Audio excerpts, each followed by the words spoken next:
Yeah, Eddie and I did a ton of business together. Even though we would talk every night on the phone for hours, we still did a lot of business. And I would sell on Yahoo auctions. Back then, I was like 2,000 rated on Yahoo USA.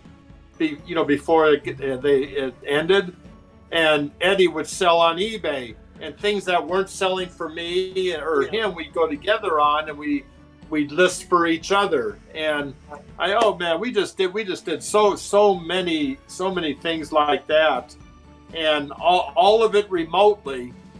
And I mean, you talk about good memories. That's why I would love to get him on one of these. And I mean, it would just go on and on and on.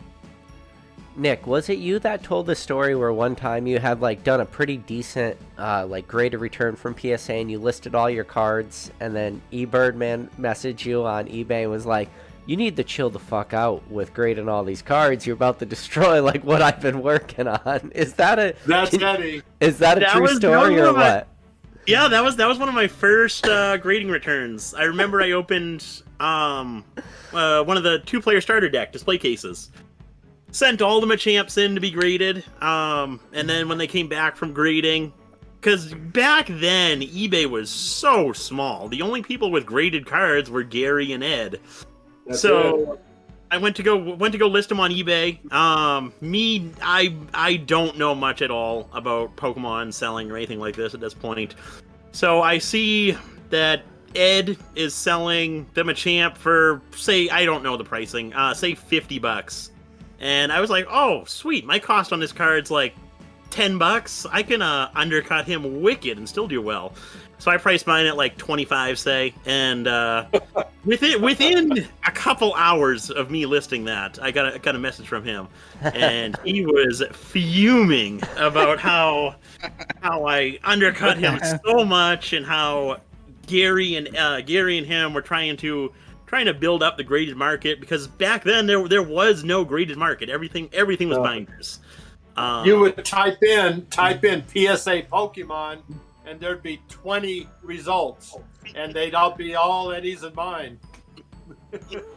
So yeah, there was no market. This